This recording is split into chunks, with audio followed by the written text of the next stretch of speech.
मैं कल कह रही थी ना, देयर इज समथिंग जो आप लोग मिस कर गए हो, और मैं वेट कर रही हूँ कि कोई उसको नोटिस करे। सो फाइनली साहिल ने नोटिस किया है, थैंक यू सो मच। अगर आपको याद हो, रिएक्शन सेंटर कराया था आपको, याद है किसी को? फोटोसिंथेसिस रिएक्शन सेंटर करवाए थे,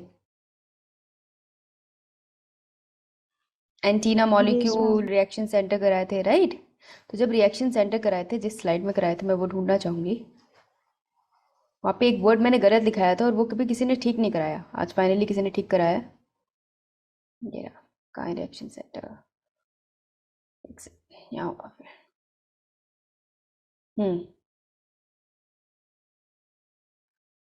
हम्म ये देखो, मेरी स्क्रीन दिख रही है सबको?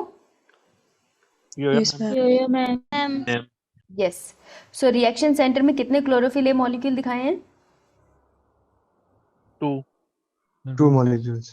एक होता है। अगर एनसीईआरटी पढ़ी होती तो तुम्हें मिल जाता ये, और तुम मुझसे अगले दिन ही पूछते मैम आपने गलत बताया। तो तुमको क्या लगता है मैं पता नहीं चलता, तुम पढ़ते नहीं हो घर पे?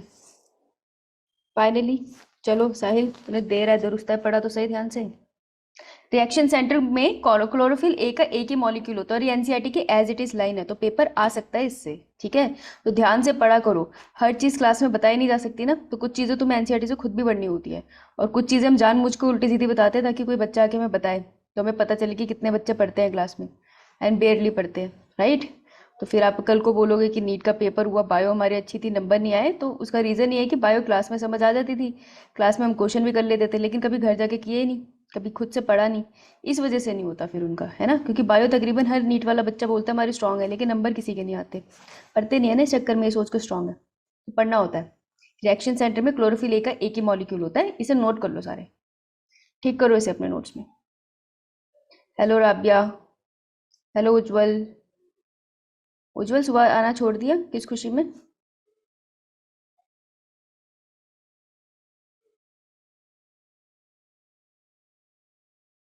बता दे भाई, क्यों नहीं आती? पढ़ ले बेटा, थोड़े से ही मंथ रह गए।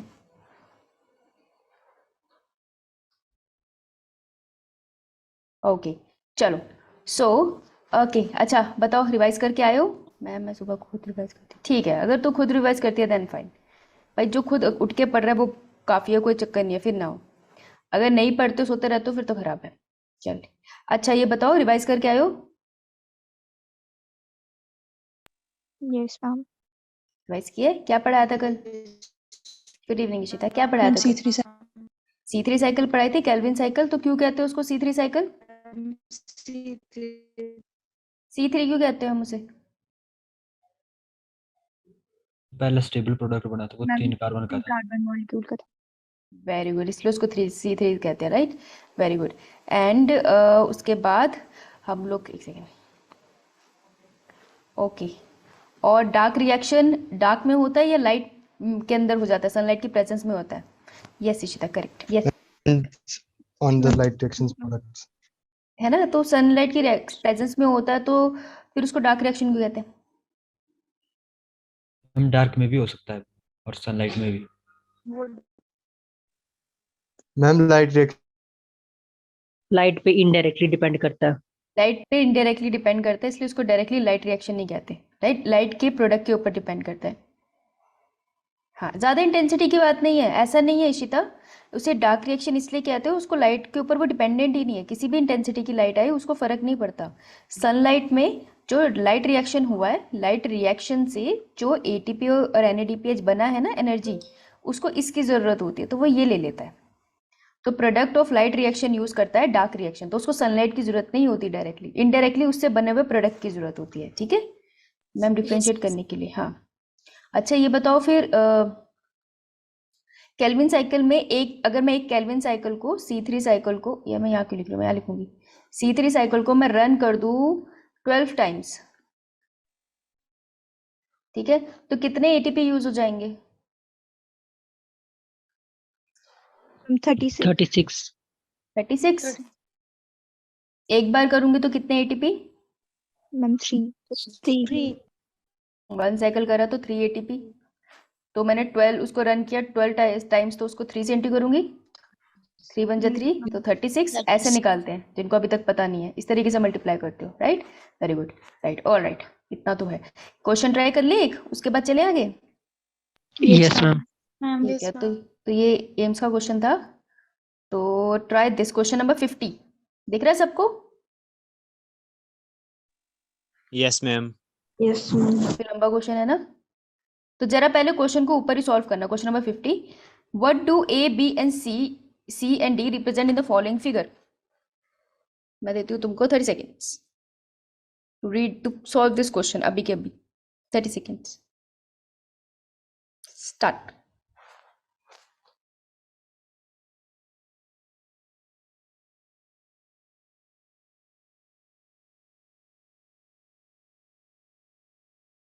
कम ऑन जल्दी।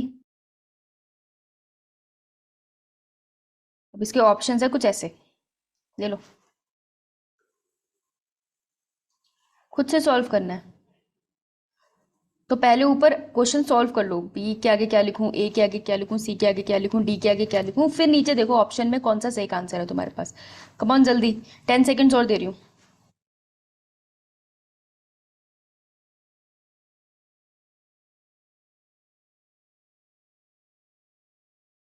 Okay stop. तो ये वाला डायग्राम एनसीईआरटी का डायग्राम है, राइट? है ना? Yes, ma'am. एनसीईआरटी का डायग्राम है, राइट? तो इसमें 3 पिक्चर है, ये एक कैरियर प्रोटीन दिखा रहा है, ये तुम्हें दूसरा दिखा रहा है, ये तुमको तीसरा दिखा रहा है। प्रोटीन की मदद से ट्रांसपोर्ट हो रहा है, राइट? अब एटीपी या मेंशन नहीं है तो मोस्ट प्रोबेबली ये फैसिलिटेटेड डिफ्यूजन है, राइट? अब देखो ए वाले केस में मैं क्या देख रही हूँ कि इस प्रोटीन की मदद से मॉलिक्यूल, एक अकेला मॉलिक्यूल एक डायरेक्शन में जा रहा है। इस टाइप के ट्रांसपोर्ट को हम क्या कहते थे? यूनिपोर्ट। मैम यूनिपोर्ट तो यानी कि बी मेरा यूनिपोर्ट है, बी देख लेती हूँ, यूनिपोर्ट यहाँ है, बी यूनिपोर्ट यहाँ है, यानी कि मेरा सी और ए तो वैसे ही कट गया है ना। अब मुझे बी और डी में से आंसर ढूंढना है, राइट?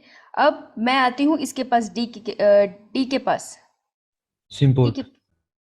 चलो नेक्स्ट पे आ जाते हैं। एक इस डायरेक्शन में जा रहा है तो सामने दूसरा वाला ऑपोजिट डायरेक्शन में जा रहा है, इसको हम क्या कहते हैं जब ऑपोजिट एंटीपोड एंटीपोड। एंटीपोड सी के आगे लिखा है, देखो ऐसे कंफ्यूजन हो जाती है एबीसीडी की, ठीक है? तो सी के आगे लिखा है ये है एंटीपोड, तो सी के आगे एंटीपोड, यहाँ पे सिंपोड लिखा है, तो मेरा आंसर क्या हुआ? बी। सारा सॉल्व करने की जरूरत भी नहीं पड़ी, तब भी आंसर बी मिल गया है ना, राइट? तो देखो मैंने कहा था उस टाइम पे भी एनसीईआरटी का डायग्राम आता है, सो एक्चुअल में आता है, राइट? चलो फिर मुझे बताओ क्वेश्चन नंबर 53, क्वेश्चन नंबर 53, एक सेकेंड, हाँ क्वेश्चन नंबर 53, 10 सेकेंड्स।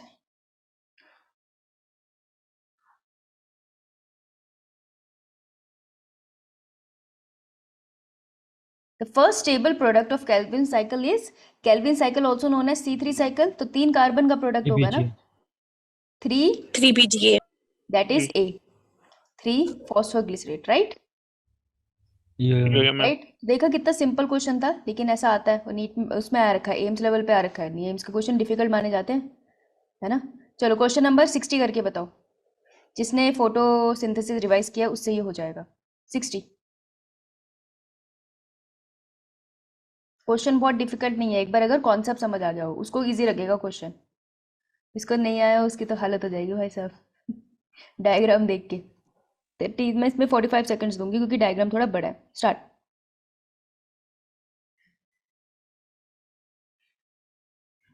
तुम ही सॉल्व करोगे, मैंने भी अभी खोली है बुक, मुझे ही पढ़ना पड़ेगा, मैं नहीं पढ़ रही, तुम्हारे साथ करूँगी।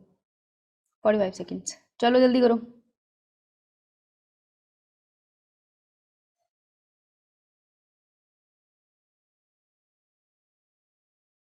क्या कर रही है Sania?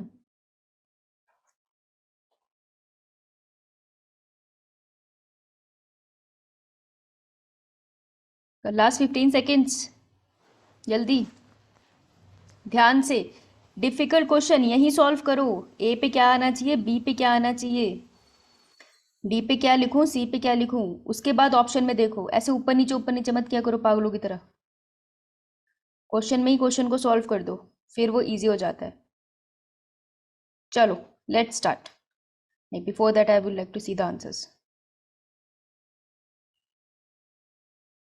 Harshika nice, Renuka is nice, Tanisha doing good, very good.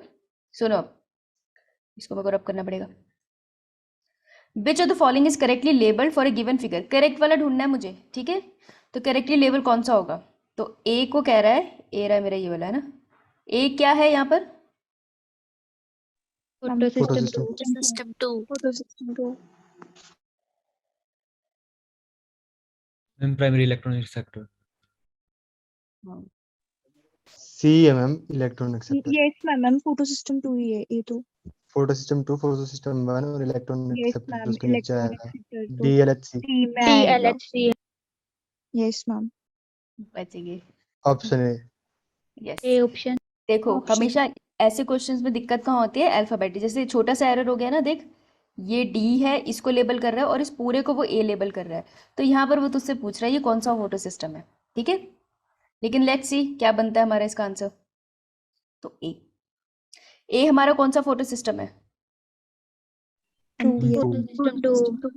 Photo system 2, yes, ठीक है। तो फोटो सिस्टम 2 का कौन सा आंसर है हमारे पास, A ये तो यही सॉल्व हो गया। Yes ma'am. फिर बी का आंसर क्या है, फोटो सिस्टम 1, हाँ ये फोटो सिस्टम 1 है। सी इज इलेक्ट्रॉन एक्सेप्टर, हाँ ये रहा इलेक्ट्रॉन एक्सेप्टर है। Yes. और D is light harvesting complex, yes this is light harvesting complex. यही होता है ना, उसके सेंटर में क्लोरोफिल्म बड़ा होता है, राइट। अगर मैं इसको ऐसे लिख देती, देखो तुम्हारा आंसर कैसे सही होता, देखो अगर मैं इसको ऐसे लिख के पूछती ना कि ये क्या है, तो फिर मैं कहती कि हाँ यार ये है फोटो सिस्टम 2, ठीक है। तो बस लेबलिंग में ये ध्यान रखना, ये खेल जाते हैं कभी कभार, तुमको खेलने नहीं देना इन्हें, ठीक है। बस जिस भी डायग्राम में लेबलिंग होगी वो हमेशा ABCD को सीक्वेंस में नहीं लिखेंगे, ऊपर नीचे लिखेंगे, तो तुम थोड़ा सा ध्यान रखना इसको, ठीक है। क्वेश्चन नंबर 56 बताना।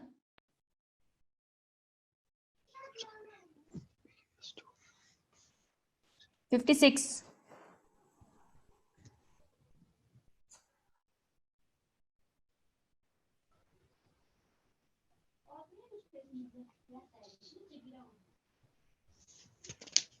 यस वेरी गुड, क्योंकि जो फोटो सिस्टम 1 था वो तो फर्स्ट आया था ना, तो फर्स्ट वाला तो थैलेकोइड की मेम्ब्रेन में भी था और वो स्ट्रोमा लैमेला के ऊपर भी था।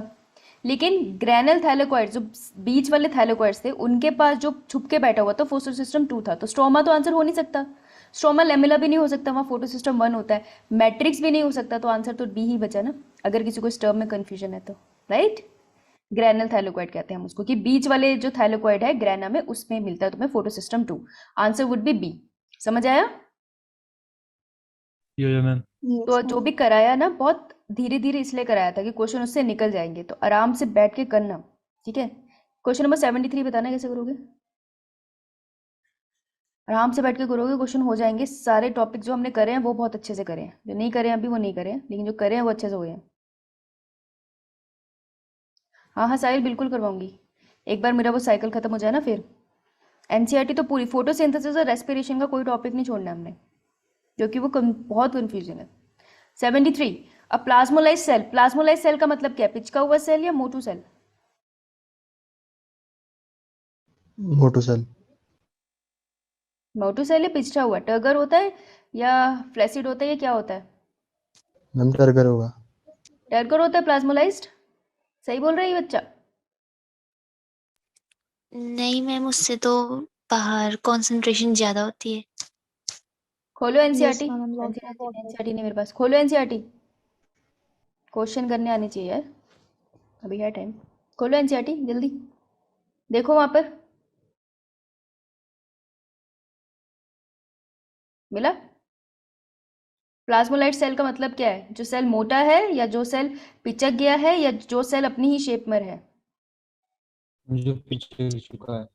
जो पिचक चुका है ना, यस मैम। हाँ। जो मोटू है उसको क्या कहते हैं, टर्जिड ना, टर्जिड है ना। तो लाइसिस से साइल याद रखना है कि लाइस्ड है मतलब पिचकुसा है, ठीक है। तो जो अगर पिचका हुआ सेल है मतलब कि सारा पानी बाहर चला गया, सारा पानी बाहर चला गया मतलब बाहर किसकी कमी थी, पानी की कमी थी, यानी आयन ज्यादा थे बाहर, तो सॉल्यूशन कैसी होगी ये,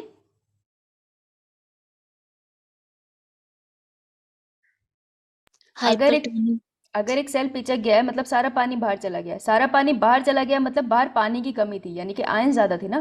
तो जब पानी में आयन ज्यादा और पानी कम है तो ऐसी सॉल्यूशन को हम क्या कहते हैं, हाइपरटोनिक, राइट, ये कंडीशन है। हाँ, the plasmolysed cell can be deplasmolysed, इसको उल्टा कर दो, बाय प्लेसिंग इट। अब इस सेल को मैं कहाँ उठा के प्लेस करूँ कि दोबारा से मोटू हो जाए, कैसे सॉल्यूशन में डालूं? Ma'am hypotonic solution. हाइपोटोनिक में डाल दूं ना, प्योर वाटर और Option C. Hypotonic solution, yes इसी में डालते हैं, राइट। तो ये है थोड़ा सा दिमाग लगा के क्वेश्चन करना है। देखो बिल्कुल स्ट्रेट नहीं आया, लेकिन अगर तुमको वो 3 टर्म क्लियर होती तो ये हो जाता। कितना सिंपल सा कॉन्सेप्ट है ना, लेकिन क्वेश्चन आता है तो कभी कभार दिमाग घूम जाता है, right. So you need to practise more and more, right. Good, very good, काफी बच्चों ने सही आंसर दिया, राइट। गिव मी 1 मिनट, और कौन सा क्वेश्चन करा सकते हो?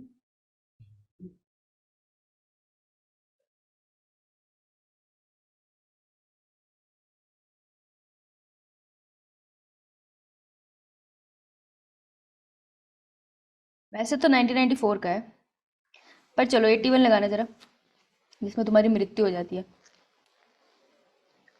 इसमें मैं तुम्हें दूंगी 1 मिनट, रुको। स्टार्ट।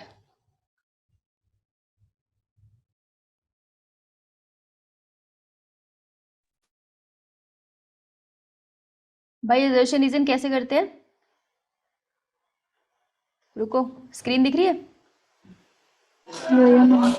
एजर्शन की एक स्टेटमेंट है और एक रीजन की स्टेटमेंट है। पहले हमें क्या करना है, फर्स्ट स्टेप क्या होता है एजर्शन रीजन का? फर्स्ट स्टेप होता है कि फाइंड आउट करो स्टेटमेंट सही या नहीं। तो पहले चेक करो क्या एजर्शन करेक्ट है, क्या रीजन करेक्ट है, ठीक है। तो फर्स्ट स्टेप है to check if assertion statement and reason statement is correct. पहले ये चेक करो, ठीक है। आपको पहले ये चेक करना है, ये नहीं देखना उनका आपस में रिलेशनशिप क्या है, रिश्ता नहीं देखना उन दोनों के बीच में। पहले ये देखो कि क्या अपनी अपनी जगह वो ठीक है या हो नहीं। जाता है। ओए ये तो आड़ा सिन्ना है, तू हाड़ा भी करता। माइक बंद, ठीक है। पहले ये चेक करो कि एजर्शन और रीजन अपनी अपनी जगह सही है या नहीं। सेकंड स्टेप क्या होता है? सेकंड स्टेप होता है कि जो भी एजर्शन में स्टेटमेंट है, एजर्शन की स्टेटमेंट जो भी वो कह रहा है बायोलॉजिकल फिनोमेना, उसका क्या रीजन सही लिखा है नीचे? रीजन इज करेक्ट और नॉट फॉर दैट, राइट, ठीक है। तो मैं बोलूं मसल कॉन्ट्रैक्शन हो रही है, तो मसल कॉन्ट्रैक्शन क्यों हो रही है? बिकॉज मसल के प्रोटीन मूव हो रहे हैं। तो मैं एजर्शन लिख दूं मसल इज कॉन्ट्रैक्टिंग, रीजन में लिखूं because muscle proteins are moving. तो एजर्शन की करेक्ट रीजन हमें नीचे दे रखा है, तो ये दोनों स्टेटमेंट सही हो जाएगी। तो पहले तुम स्टेटमेंट चेक करो अपनी अपनी जगह सही है या नहीं, फिर देखो रीजन जस्टिफाई कर रहा है एजर्शन को या नहीं। इतनी बात क्लियर? Yeah, ma'am. हाँ, एजर्शन के आगे तुम बिकॉज लगा दो लास्ट में और फिर पढ़ो रीजन को। सेंस बनता है? ठीक है, नहीं बनता तो नहीं है, ओके। चलो इसका स्क्रीनशॉट लो, जो बच्चों ने नए हैं उनको नहीं पता था, पिछले वालों को तो पता है एजर्शन रीजन कैसे करने हैं। चलो करके बताओ action spectrum, just a second.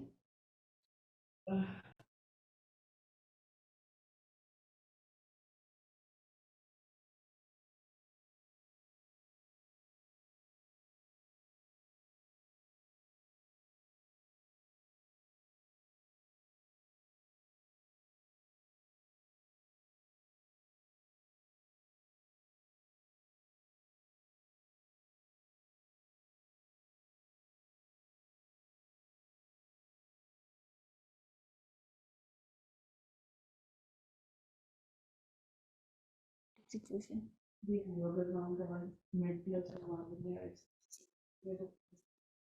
देखती हूँ, क्लास खत्म होगी फिर देखती हूँ। तो आज क्लास देर से है ना। So action spectrum of photosynthesis, action spectrum क्या था? एक्शन स्पेक्ट्रम क्या था?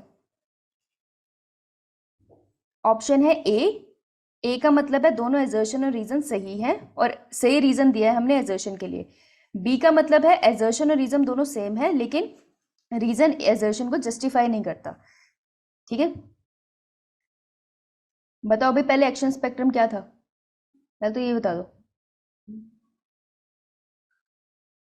दो स्पेक्ट्रम कराए थे, assertion and absorption. What is assertion spectrum? बताओ। मैक्स स्पेक्ट्रम हो जिस लाइट में मतलब फोटोसिंथेसिस हो रही थी। हाँ, वेवलेंथ ऑफ लाइट जहाँ पे फोटोसिंथेसिस मैक्सिमम देखी गई थी वो था हमारा action spectrum. Action spectrum of photosynthesis compares well with the absorption spectrum. ऐसा बनाया था हमने एक्शन स्पेक्ट्रम और एब्जॉर्प्शन स्पेक्ट्रम एक साथ बना के हमने Yes. देखा था कि वो एक दूसरे के साथ मिलते हैं। तो क्या एजर्शन वाली स्टेटमेंट सही लिखी है? Yeah, Yes. ma'am. यस तो मैं लिख दूंगी एजर्शन स्टेटमेंट करेक्ट है। अब रीजन की स्टेटमेंट देखनी है, रीजन क्या जस्टिफाई करता है ये नहीं देखना। देखो एजर्शन को भूल जाओ, अब रीजन की स्टेटमेंट ऐसे ही पढ़ो कि तुम बायो की स्टेटमेंट पढ़ रहे हो। Chlorophyll A is the only pigment which can absorb and convert light energy into chemical energy. क्या ये सच है कि क्लोरोफिल ए ही ऐसा पिगमेंट है जो लाइट एनर्जी को एब्जॉर्ब करके केमिकल एनर्जी में कन्वर्ट कर सकता है? Is it correct? No, ma'am. No. No, ma'am. Right दूसरे भी तो एनर्जी को एब्जॉर्ब कर सकते हैं ना, तो रीजन की स्टेटमेंट इनकरेक्ट होगी। करेक्ट। तो जब एजर्शन सही हो रीजन गलत हो तो आई थिंक ऑप्शन होता है सी, राइट? Yes, ma'am. ठीक है तो इसको Yes, ऐसे करते हो तो मैं इसको कैसे लिखती? Action spectrum of photosynthesis compare well with absorption spectrum because ऐसा इसलिए है। उसके बाद ये स्टेटमेंट बनती, अगर रीजन मेरे को मिलता ठीक है, नहीं तो ना से, तो एंड में हम बिकॉज लगा लेते हैं, राइट? थोड़ा सा समझ में आया? जिसको एक्शन स्पेक्ट्रम और Yes, एब्जॉर्प्शन स्पेक्ट्रम ma'am. नहीं पता होगा उसकी हालत खराब हो गई होगी, है ना? राइट 91 करना जरा। जिसको ऐसा लगता है कि बुक के एंड के कॉन्सेप्ट इंपॉर्टेंट नहीं होते उनके लिए है ये 91 क्वेश्चन, सब इंपॉर्टेंट होता है।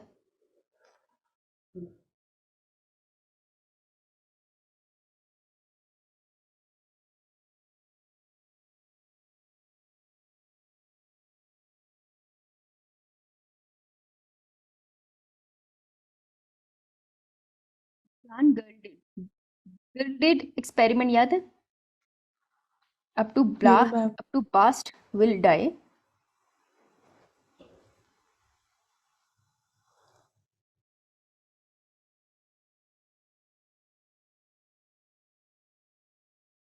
रुको एक काम करो स्क्रीनशॉट लेना 90 91 92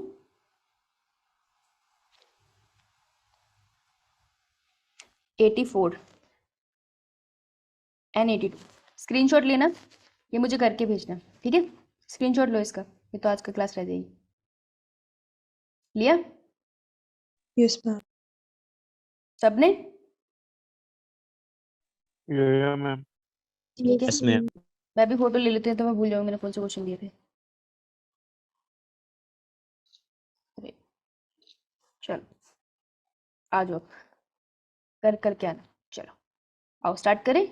थोड़ा सा रिवाइज तो हमने कर लिया और आज मैं तुम्हें ग्लाइकोलिसिस कराती हूँ। देखो हम क्या कर रहे थे अभी तक, अब थोड़ी देर के लिए ध्यान से सुनना, ओके? हाँ साहिल दैट्स एक्चुअली करेक्ट। अब थोड़ी देर के लिए ध्यान से सुनना। हमने क्या किया, हमने कहा ये एक पेड़ है, ठीक है? उसका ये एक पत्ता है, चलो इसके पत्ते को निकालते हैं। इसके पत्ते को जब हमने निकाला तो हमने इसके क्लोरोफिल के अंदर घुस गए हम लोग, ठीक है? जब इसके क्लोरोफिल के अंदर घुसे तो हमने कौन से दो प्रोसेसेस के पढ़े? हमने कहा हम इसमें फोटोसिंथेसिस पढ़ेंगे। जब हमने फोटोसिंथेसिस पढ़नी स्टार्ट की तो हमें पता चला कि फोटोसिंथेसिस तो 2 स्टेप की होती है, एक होता है लाइट रिएक्शन, राइट? और एक होता है डार्क रिएक्शन, करेक्ट? Yeah, इसमें से ma'am. था। अच्छा ऐसा किया हम लोगों ने, फिर उसके बाद हम लोगों ने क्या देखा कि अगर मैं यही चीज़ थोड़ा बड़ा करके बना देती तो मैं कुछ ऐसे करती कि ये है मेरा क्लोरोप्लास्ट, राइट? तो क्लोरोप्लास्ट की थैलेकोइड की जो मेम्ब्रेन होती है वहां पर हमें मिलता है कौन सा reaction? Ma'am, light light. Reaction. Light. Light reaction. Light reaction से बनता क्या प्रोडक्ट है बाहर? Oxygen. ATP. Oxygen. NADPH. And NADPH. NADPH। हमने कभी इसका नंबर यहाँ नहीं पढ़ा है ना, कितने नंबर का है, ठीक है? उसके बाद हम कहते हैं डार्क रिएक्शन होगा तो ये सारी जो एनर्जी ऑक्सीजन तो बाहर निकल जाएगी। अब ये दोनों चीज़ें हैं ये यूज होती है किस प्रोसेस में? इन डार्क रिएक्शन। तो डार्क रिएक्शन कहाँ होता है? स्ट्रोमा के अंदर। और डार्क रिएक्शन में क्या साइकिल चलती है? C3 साइकिल, ठीक है? तो अब C3 साइकिल चलेगी तो मैंने साइकिल बना ली। साइकिल में एनर्जी तो लाइट रिएक्शन से आ गई, ठीक है? ये मेरी डार्क रिएक्शन है। ओके रुको दोबारा बनाना जरूरी है, ठीक है? This is dark reaction, okay? So C3 cycle के अंदर अब क्या होगा? C3 साइकिल के अंदर हमने एनर्जी तो डाल दी, और क्या चाहिए इसको C3 साइकिल को चलने के लिए? Ma'am, carbon dioxide. Carbon dioxide, right, carbon dioxide मिल गई थी। और कौन सा एंजाइम था मेन जो इसके से रिस्पॉन्सिबल था? रुबिस्को। हाँ, रुबिस्को। तो हमें एंड प्रोडक्ट क्या मिलेगा केल्विन साइकिल से? Glucose glucose. और इसके लिए कितनी बार हमें ये चलानी पड़ेगी Calvin cycle? Ma'am 6 6 times. 6 times चलाओगे तो एक ग्लूकोज का मॉलिक्यूल मिलेगा, राइट? अब देखो ग्लूकोज का मॉलिक्यूल क्या चीज है? ग्लूकोज का मॉलिक्यूल क्या है? 6 कार्बन का है ना, 1 2 3 4 5 6। इस 6 कार्बन के जो बॉन्ड्स है ना, ये बॉन्ड्स जो होते हैं, इनमें छुपी होती है एनर्जी। एनर्जी ना इनमें छुपी हुई है। अब प्लांट को अपनी हाइट बढ़ानी है, अपनी ग्रोथ बढ़ानी है, ठीक है? जो प्लांट के पत्ते टूट गए उनको रीजनरेट करना है, फ्रूट बनाना है, उसको चाहिए एनर्जी। अगर अब उसको एनर्जी चाहिए तो वो क्या करेगा? वो क्या करेगा? इस ग्लूकोज के मॉलिक्यूल को तोड़ेगा। इसलिए ग्लूकोज का मॉलिक्यूल टूटता है। तो देखो जब ये मॉलिक्यूल के बॉन्ड आपस में थे इकट्ठे और फिर ये टूट गए, जब ये टूटेंगे ना तो immense amount of energy release होती है। अब देखो अगर वो 6 के 6 मॉलिक्यूल को एक अलग कर दे तो बहुत सारी एनर्जी रिलीज होगी। और एनर्जी अगर एकदम से रिलीज होती है ना तो वो सारी लॉस्ट हो जाती है in the form of heat. It is like अगर आप पानी का टैप ओपन कर दो, ठीक है, फुल स्पीड में ओपन करना जरा, तो पानी कैसे भागता हुआ जाएगा ना नीचे, तो कितना मुश्किल होगा पानी को कलेक्ट करना। लेकिन अगर मैं उसको धीरे से ऑन करूं तो उसका प्रेशर कम होगा। जब उसका प्रेशर कम होगा तो मोस्ट प्रोबेबली मैं उसको इकट्ठा कर सकती हूँ ना एक बकेट में। Is it true? Right, same चीज है। तो एनर्जी का मॉलिक्यूल अगर मैंने तोड़ा, ग्लूकोज को मैंने ब्रेक करना है, ठीक है, तो गेट एनर्जी। अगर प्लांट ने एक साथ ब्रेक किया तो धीरे है, बहुत मतलब सारी एनर्जी वेस्ट हो जाएगी। तो ऐसे ब्रेक करना है कि एनर्जी को भी हम बचा सके और ताकि फिर प्लांट उसको यूज कर सके, ठीक है? तो इस ग्लूकोज के मॉलिक्यूल को जो तोड़ा जाता है उस प्रोसेस को हम क्या बोलते हैं? Respiration. Ma'am plant directly ATP को लाइट रिएक्शन से फॉर्म हुई थी, उसे ही क्यों नहीं यूज़ कर लेता? डार्क रिएक्शन की क्या ज़रूरत है? क्योंकि बेटा जब एटीपी और एनएडीपीएच बनी थी तो प्लांट को सारी एनर्जी तभी थोड़ी चाहिए थी। ये तो उसमें स्टार्ट हो गया जब वो छोटा सा पौधा था, है ना? अब उसको इतनी एनर्जी की ज़रूरत नहीं है तो वो स्टोर करके रखता है ना अपनी एनर्जी को in the form of glucose. Glucose से वो स्टार्च भी बना लेगा, ग्लूकोज से भी वो फ्रक्टोज की फॉर्म में रखेगा। लेकिन जब उसको ज़रूरत होगी तब वो उस एनर्जी को यूज़ करेगा ना, तो स्टोर करके रखने के लिए वो डार्क रिएक्शन की तरफ जाता है, ठीक है? Okay ma'am. ओके गुड, अच्छा क्वेश्चन था ये। तो अब हम करेंगे the process which is known as respiration. Respiration क्या है सिंपल भाषा में? Ma'am break down of Breakdown of glucose. food. Break down of food in plant. Actually higher classes में पढ़ोगे कि ग्लूकोज की जगह फ्रक्टोज भी पढ़ लेते हैं, लेकिन हम तुम्हारे लेवल पे ग्लूकोज ही पढ़ते हैं। तो ब्रेक डाउन ऑफ फूड, अच्छा ये स्लो होगा या फास्ट, जल्दी से हो जाएगा या ये धीरे धीरे होगा? Slow process. Step wise slow process. और पर्पस क्या है इसका? क्यों तोड़ रहे हैं हम खाने को? एनर्जी बनाने के Get energy. टू रिलीज, बनाने के लिए नहीं, to release energy. Slowly energy release करनी है इसके लिए। और अगर हम ब्रेक डाउन कर रहे हैं तो उस प्रोसेस को हम क्या बोलते हैं? कैटाबॉलिक या anabolic? Catabolic. Catabolic. Catabolic reaction, ठीक है। अब देखो फोटोसिंथेसिस कितने स्टेप की थी? Ma'am 2 steps. तो रेस्पिरेशन भी 2 स्टेप की है, ठीक है। 2 स्टेप्स तुम्हें करने हैं रेस्पिरेशन के मेनली। उसके बाद कुछ एनारोबिक वगैरह आएगा, वो मैं तुम्हें बाद में कराऊंगी। अभी तुम्हें 2 स्टेप्स करने हैं, ठीक है। तो याद रखना हम फोटोसिंथेसिस रेस्पिरेशन पे आए हैं। एक जो स्टेप है दैट इज पहले तुम करोगे ग्लाइकोलाइसिस। ग्लाइकोलाइसिस में हम क्या करते हैं? पार्शियल ब्रेकडाउन कर देते हैं। पार्शियल ब्रेकडाउन किसका करते हैं? हमने ग्लूकोज को ही लेना है, ठीक है। पार्शियल ब्रेकडाउन ऑफ ग्लूकोज को करने को हम कहते हैं ग्लाइकोलाइसिस, राइट। पार्शियल मतलब आधा तोड़ना है, ओके। ये ले भाई प्रीवियस स्लाइड। तो ग्लूकोज का मॉलिक्यूल लिया प्लांट ने और उसको आधा तोड़ दिया, मतलब 6 कार्बन का ग्लूकोज का मॉलिक्यूल था तो 3-3 कार्बन की 2 चेन बना दी उसने। इसको कहते हैं glycolysis. Is it clear? Yes ma'am. तोड़ा ना तो कैटाबॉलिक हुआ या एनाबॉलिक हुआ? Ma'am catabolic. कैटाबॉलिक। कितने स्टेप का होता है ये? 10 स्टेप में तोड़ता है ये, राइट। और पार्शियल ब्रेकडाउन करता है। तो इसका एंड प्रोडक्ट क्या होगा? पायरुवेट। तुम्हें 3 कार्बन की, पायरुविक एसिड। हाँ 3 कार्बन की 2 चेन मिलेगी, 2 चेन्स मिलेगी, राइट। और इसका स्टार्टिंग मटेरियल क्या होगा? Ma'am glucose. Starting material is glucose. होता कहाँ पे है ये location? Cytoplasm. Cytoplasm of a cell. आ जाओ साइटोप्लाज्म में, ठीक है, माइटोक्लोरोप्लास्ट से बाहर आ जाना। तो साइटोप्लाज्म में होता है, माइटोकॉन्ड्रिया में नहीं होता, पहली चीज, ठीक है। कौन से सेल में होता है? सिर्फ प्लांट सेल में होता है, एनिमल सेल में होता है? अच्छा ये बताओ, प्रोकैरियोटिक सेल में होता है, यूकैरियोटिक सेल में होता है? Glycolysis is a common process in all the cells. Happen in or occur in all cells. That means prokaryote में भी हो रहा है, दैट मीन्स यूकैरियोट में हो रहा है। तो मैं कह सकती हूँ कि बैक्टीरिया के अंदर भी हो रहा है, Yes, ma'am. मेरे Yeah, बॉडी के ma'am. अंदर भी हो रहा है। देख लो हम कितने सिमिलर हैं, क्योंकि अल्टीमेटली हम सब एक ही सेल से ओरिजिनेट हुए हैं ना, धीरे धीरे। एवोल्यूशन तो यही कहती है, तो कहीं ना कहीं ये जस्टिफाई करता है। एनारोबिक प्रोसेस है या एरोबिक प्रोसेस है, ये बताओ। Aerobic. Aerobic. It is both, क्योंकि जो एनारोबिक बैक्टीरिया है उनमें भी तो ग्लाइकोलिसिस होता है, तो इट इज बोथ। बट अगर तुम्हें क्वेश्चन टिक करने के आएगा तो तुम एरोबिक करोगे, तो वैसे ये एरोबिक है, पर अगर एनारोबिक कंडीशन हो तब भी ग्लाइकोलिसिस हो जाती है, ठीक है। इट इज बोथ, पर अगर एरोबिक होगा आंसर में तो सिर्फ एरोबिक पे टिक करके आओगे। Got it? Yes, तो ma'am. एरोबिक मेनली हम लिख लेते हैं ऐसे, मेनली एरोबिक, पर in the absence of oxygen it also occurs, तब भी हो जाता है। बहुत कमाल की चीज़ है, ये इंश्योर करता है कि कोई सेल भूखा ना मरे, उसको खाना तोड़ के वो अपने जीने लायक एनर्जी बना ले। It's a very essential process. Screenshot ले लिया?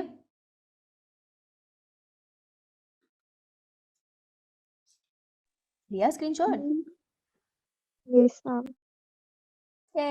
तो बताओ रेस्पिरेशन के 2 स्टेप्स। पहला step is ma'am previous line. Glycolysis.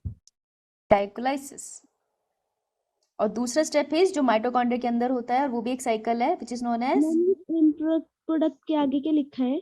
किसके आगे? एंड प्रोडक्ट के आगे। 3 कार्बन की 2 चेन। ठीक है। हाँ साहिल? मैम linear या फिर cyclic pathway? Krebs cycle? No ma'am, glycolysis. Glycolysis is a linear pathway. Krebs cycle is a cyclic pathway. तो ये तो लीनियर है। जो सेकेंड स्टेप है ग्लाइकोलिसिस का, that is known as Krebs cycle. अगर ग्लाइकोलिसिस हो रही है एरोबिक कंडीशन में, तब वो फॉलो करती है क्रेब्स साइकिल को, ठीक है। पहले ग्लाइकोलिसिस होगी फिर क्रेब्स साइकिल होगा। अगर ग्लाइकोलिसिस हो रही है एनारोबिक कंडीशन में, सेल के अंदर एनारोबिक कंडीशन है, तब फिर ग्लाइकोलिसिस क्रेब्स साइकिल में नहीं जाती, तब वो दूसरे स्टेप में जाती है, वो फिर आगे पढ़ेंगे। तो अभी हम यही ले रहे हैं कि हम प्लांट के अंदर पढ़ रहे हैं जिसके अंदर ऑक्सीजन है, तो पहले उसके अंदर क्या होगा, देखो इसे सीक्वेंस में पढ़ो। पहले उसके अंदर होगा लाइट रिएक्शन, लाइट रिएक्शन का प्रोडक्ट यूज हो गया इन डार्क रिएक्शन, डार्क रिएक्शन से बन गई हमारी ग्लूकोज। ग्लूकोज को जब तोड़ने की जरूरत होगी तब होगी प्लांट के अंदर ग्लाइकोलाइसिस, और ग्लाइकोलिसिस पार्शियल ब्रेकडाउन होगी तो कंप्लीट ब्रेकडाउन के लिए होगी क्रेब्स साइकिल। जब क्रेब्स साइकिल खत्म हो जाएगी तो क्या एंड प्रोडक्ट निकलेगा, CO2 and water plus abundant amount of energy जो प्लांट यूज कर लेगा। So this is a complete process of photosynthesis and respiration. हाँ, फर्मेंटेशन अभी हम नहीं आ रहे उसके अंदर, अभी हम नॉर्मल कंडीशन कर रहे हैं, ठीक है। तो कहाँ तक मेरी फोटोसिंथेसिस थी, अगर मैं कहूँ तो मेरी फोटोसिंथेसिस थी यहाँ तक, ठीक है, फोटोसिंथेसिस। और अगर मैं कहूँ कहाँ तक थी मेरी रेस्पिरेशन, तो मेरी रेस्पिरेशन यहाँ तक थी पूरी, है ना। समझ रहे हो रिलेशनशिप? समझ आया? Yes, ma'am. ठीक है, मैं ऐसे क्यों करा रही हूँ, देखो अभी मैंने तुम्हें इसमें C4 साइकिल नहीं कराई, कैम नहीं कराया, मैं वो सब कराऊंगी, लेकिन अभी हम एक सीक्वेंस में चल रहे हैं, ग्लाइकोलिसिस क्रेब्स साइकिल, उसके बाद वो कराऊंगी। इतना क्लियर है सबको हमारे क्या चल रहा है प्लांट के अंदर? Yes, ma'am. ये मैम। इसी सीक्वेंस में भी चलेंगे, ओके। तो चलो ग्लाइकोलिसिस की तरफ आगे बढ़े। स्क्रीनशॉट ले लिया? Yes, ma'am. ठीक है, तो ये ये वाला मैम। पॉइंट जो मैंने अभी लिखाया है इसको रिमेंबर रखना अपने दिमाग में, नहीं तो ना पढ़ते पढ़ते बंदा भूल जाता है कि हम पढ़ क्या रहे हैं। नहीं Harshika, the complete process is not known as photo respiration. Photo respiration is a wasteful process जो आप पढ़ोगे फोटोसिंथेसिस के अंदर, रेस्पिरेशन से कोई रिलेशनशिप नहीं है, भूल जा सब कुछ। याद रख, light reaction, dark reaction, photosynthesis और फिर रेस्पिरेशन पे आई है, इतना ही याद रखना अभी, ओके। Okay, ma'am. आ जाओ। अब लोकेशन क्या है ग्लाइकोलिसिस की? साइटोप्लाज्म। Cytoplasm.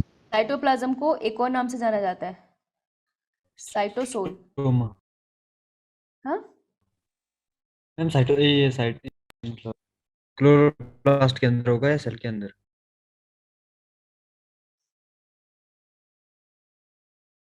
देख ध्यान से सुन, ठीक है। एक होता है क्लोरोप्लास्ट,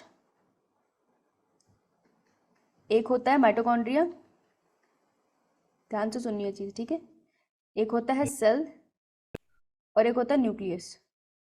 सबके अंदर लिक्विड है, लेकिन सबके पास अपनी मेम्ब्रेन है, तो लिक्विड अलग है। क्लोरोप्लास्ट की अपनी एक डबल मेम्ब्रेन स्ट्रक्चर है, वो उसके अंदर का जो लिक्विड होता है मैं उसे क्या बुलाऊंगी? स्ट्रोमा। स्ट्रोमा। माइटोकॉन्ड्रिया है, वो भी डबल मेम्ब्रेन स्ट्रक्चर है, यस सर। ऐसे अंदर सिस्टीना से भरी होती है। इसके अंदर जो लिक्विड होता है मैं उसे क्या बुलाती हूँ? मैट्रिक्स। मैट्रिक्स। मैट्रिक्स। सेल है, एक सेल है, पूरा सेल बना दिया मैंने, उसके अंदर जो लिक्विड होता है उसको मैं क्या बुलाती हूँ? साइटोप्लाज्म। साइटोप्लाज्म। और एक न्यूक्लियस है जो इसी सेल के अंदर पड़ा है यहाँ पर, उसकी अपनी मेम्ब्रेन है, डबल मेम्ब्रेन स्ट्रक्चर, उसके अंदर एक लिक्विड पड़ा होता है, कॉम्पोजिशन में साइटोप्लाज्म जैसे ही है, लेकिन मैं इसे क्या बुलाती हूँ? न्यूक्लियोलस। न्यूक्लियोप्लाज्म। लिक्विड के लिए वर्ड आता है प्लाज्म। न्यूक्लियोलस वो जगह होती है जहाँ राइबोसोम की सिंथेसिस होती है। सेल खराब है तुम्हारा पढ़ाऊंगी इसके बाद प्लांट फिजियोलॉजी के बाद लेक्चर लगा लेना, ठीक है। तो ये डिफरेंस है, समझ आई? Yes ma'am. भूलना मत। तो प्रोटोप्लाज्म क्या है फिर? प्रोटोप्लास्ट क्या होता है? Ma'am nucleoplasm plus plus cytoplasm. Cytoplasm. Protoplasm is nucleoplasm plus cytoplasm. Cytoplasm. पूरे सेल का सारा लिक्विड एक साथ ले लिया मैंने, समझ आई बात? यो मैम। ये सारे लिक्विड्स हैं। डन? स्क्रीनशॉट लो इसका। हाँ, गुड गाइड। चलो आओ, इसी साइकिल को जो ग्लाइकोलिसिस, अरे अरे अरे कैसे, हाँ, एरोबिक है या एनारोबिक है? हम एरोबिक के साथ जाएंगे। It is the partial breakdown of glucose. तो एनसीईआरटी की लाइन याद रखना, पार्शियल ब्रेकडाउन है। होता क्या है इसमें कि 6 कार्बन की एक चेन, 3 4 5 6 कार्बन की चेन ब्रेक हो जाती है 3 कार्बन की चेन में, 3 कार्बन की चेन मिलती है। मैं ऐसे लिखूंगी इसे, ठीक है। समझ आई बात? स्क्रीनशॉट लो इसका। अब it is also known as EMP pathway, क्योंकि जिसने इसे डिस्कवर किया था उनके नाम पे पड़ा है। तो 3 साइंटिस्ट ने डिस्कवर किया था, उन्हीं का नाम है। E स्टैंड्स फॉर, किस साइंटिस्ट का नाम है? Ambident. एम्पटन, है ना। M stand for Meyerhof. Meyerhof, है ना। तो तुम्हें पता है मेरे को स्पेलिंग नहीं, कंफ्यूज हूँ मैं एंड P स्टैंड फॉर पैरनस।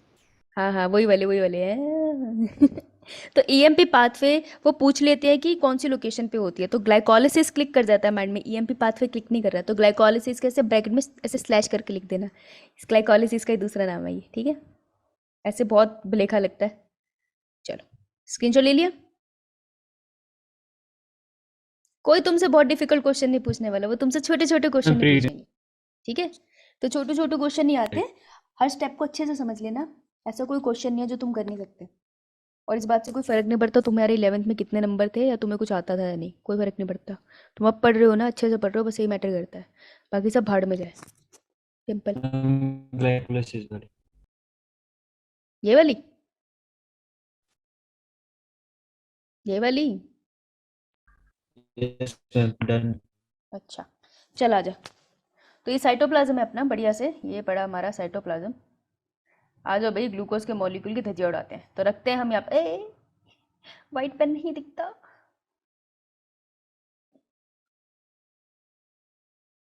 मैं तो अपने में ही उलझ जाती हूँ कभी कभार।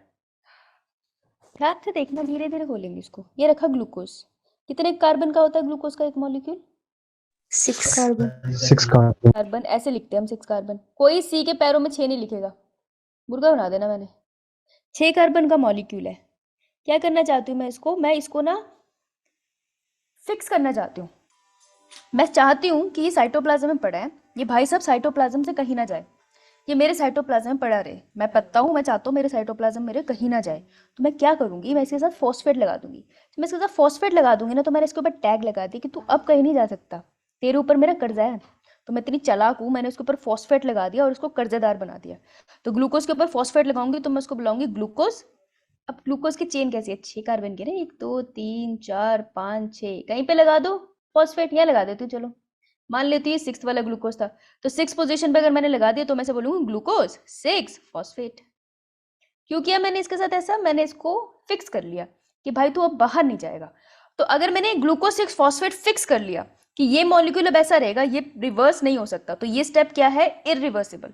ठीक है, सो ये है मेरा फर्स्ट स्टेप, ग्लूकोज से ग्लूकोज 6 फॉस्फेट बनना, एंड दिस इज इरिवर्सिबल। मतलब अगर एक बार ग्लूकोज 6 फॉस्फेट बन गया, वो कभी दोबारा ग्लूकोज में चेंज नहीं हो सकता। कोई दिव्य शक्ति, एथेनस भी आके उसको बदल नहीं सकता। ये बात क्लियर है? Yes, ma'am. कितना इंपॉर्टेंट स्टेप है ना, कितना इंपॉर्टेंट स्टेप है। तो जब भी फॉस्फेट ऐड होता है ना किसी में, फॉस्फेट ये होता है, ये अकेला फॉस्फेट अकेला तन्हाइयों में घूमता रहता है। जब भी ये फॉस्फेट किसी पे भी ऐड होता है ना, इसको ऐड करने के लिए एंजाइम लगता है, और इन एंजाइम्स को हम काइनेजेस बोलते हैं। ठीक है, तो कोई काइनेज होगा, और इस काइनेज ने क्या किया, 6 कार्बन के मॉलिक्यूल पे फॉस्फेट लगाया, तो इस काइनेज का नाम है hexokinase. So hexokinase is an enzyme इस स्टेप के लिए। इतना clear? Yes, ma'am. Yeah, ma'am. अब इसको एक आयन की जरूरत पड़ती है स्टेप पे, ठीक है, क्योंकि स्टेप बहुत क्रिटिकल है, इसलिए यहाँ पे इतनी दिक्कतें आगे चल के नहीं आएगी। तो जिस आयन की यहाँ जरूरत पड़ती है, that is known as magnesium ion. Very important, completely out of syllabus पूछा जाता है, फिर भी मैग्नीशियम आयन यहाँ लगा है, याद रखना।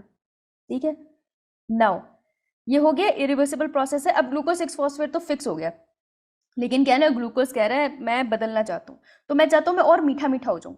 तो शुगर की कौन सी सबसे मीठी फॉर्म होती है नेचुरल? फ्रक्टोज। फ्रक्टोज। ये क्या करता है, अपने आप को थोड़ा सा रीअरेंज कर लेता है। 6 glucose 6 phosphate is also 6 carbon. अब ये अपने आप को थोड़ा सा रीअरेंज कर लेता है अपनी शेप को, तो ये बन जाता है फ्रक्टोज 6 फॉस्फेट। मीठू मीठू बन गया ये। ठीक है, फ्रक्टोज 6 फॉस्फेट, कार्बन कितने हैं, 6 कार्बन ही है। अब फ्रक्टोज 6 फॉस्फेट तो बन गया, लेकिन यार इसको अभी याद आता है। अच्छा, पहला स्टेप इतना इंपॉर्टेंट था ना कि उसमें ना थोड़ी सी एनर्जी की जरूरत पड़ी। चलो एनर्जी नहीं बताते, रुको, एटीपी की बात नहीं करेंगे, अभी रुकते हैं। ठीक है, अभी स्टेप समझते हैं। तो ग्लूकोज से ग्लूकोज 6 फॉस्फेट, उससे फ्रक्टोज 6 फॉस्फेट। अब देखो, अब मुझे क्या करना है, मुझे ग्लूकोज तोड़ना है ना। अगर मुझे इसको तोड़ना है तो मैं इसको अनस्टेबल कर दूंगी बहुत अच्छे से। तो इसको बहुत अच्छे से अनस्टेबल करने का तरीका है मैं इसके दोनों तरफ फॉस्फेट लगा दूं। तो अभी मॉलिक्यूल कैसा चल रहा है, ऐसे ही तो चल रहा है, 1 2 3 4 5 6, यहाँ पे मैंने एक फॉस्फेट लगा रखा है। आ जाओ दूसरी तरफ भी फॉस्फेट लगा दो। जब तुम दूसरी जगह भी फॉस्फेट लगाओगे तो फिर ये कहेगा कि यार बहुत एनर्जी है मेरे पास, मैं इस बंधन में नहीं रह सकता, मुझे अलग होना है। ये फॉस्फेट कहते हैं हम एक साथ नहीं रह सकते, हम अपने अपने ग्रुप को लेके जा रहे हैं। तो इसे कर दो फ्रक्टोज 1 6 फॉस्फेट।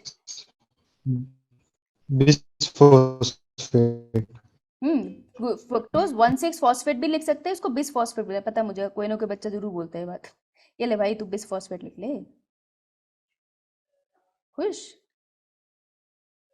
ठीक है, तो अब बन गया ये। अब ये जो प्रोडक्ट बना है, this is really unstable, highly unstable है ये। ओके, हाईली अनस्टेबल है।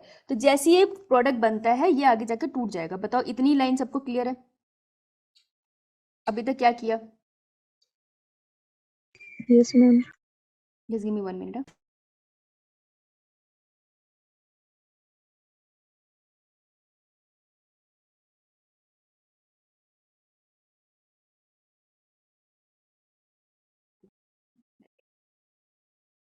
Am I audible? Yeah, ma'am.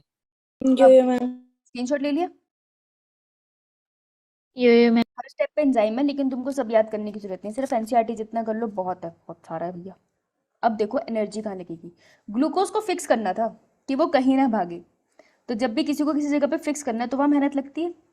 तो जहाँ पे इसको फिक्स किया वहाँ मेहनत लगेगी।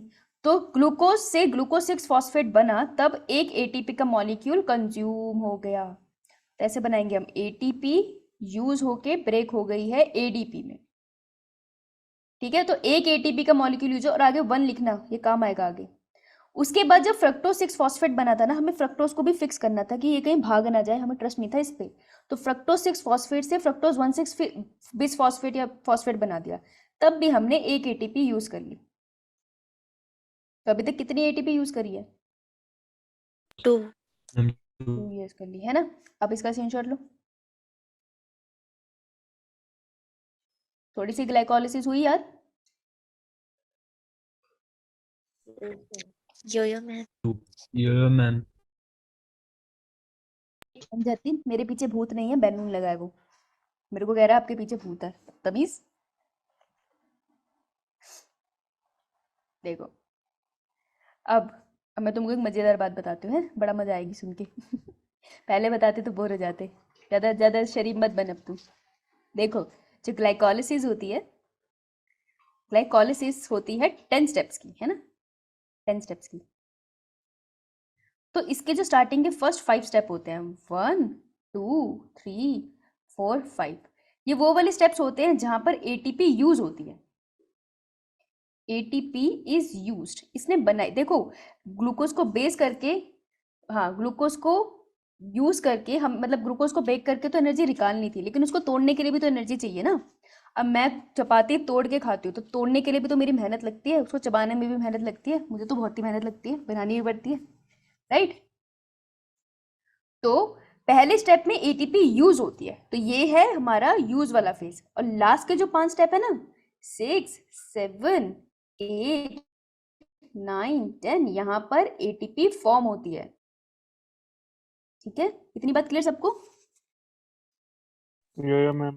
तो एटीपी यूज हो रही है तो क्या कर रहा है, ग्लूकोज तैयार हो रहा है एटीपी रिलीज करने के लिए। तो इस फेज को हम कहते हैं, फर्स्ट 5 स्टेप्स को, प्रिपरेटरी फेज। ग्लूकोज तैयार हो रहा है हलाल होने के लिए, और बाद में एटीपी हम रिलीज करवा रहे हैं, तो हम इसको कहते हैं पे ऑफ फेज। अब समय है पैसा देने का। ठीक है, डन। कौन सी दी का फेज? 12 चाहिए तुझे? ध्यान दे ले गाइकोलिसिस पे विशु के बच्चे। चलो डन।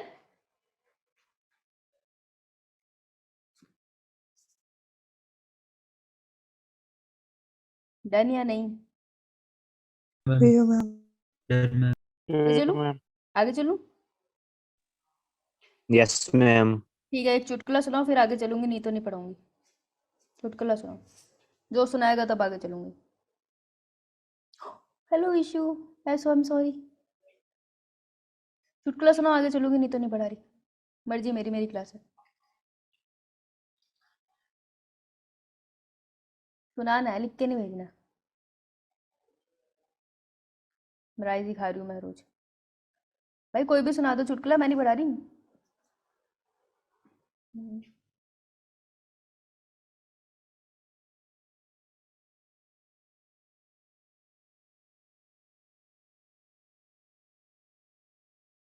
खुशी, who's there?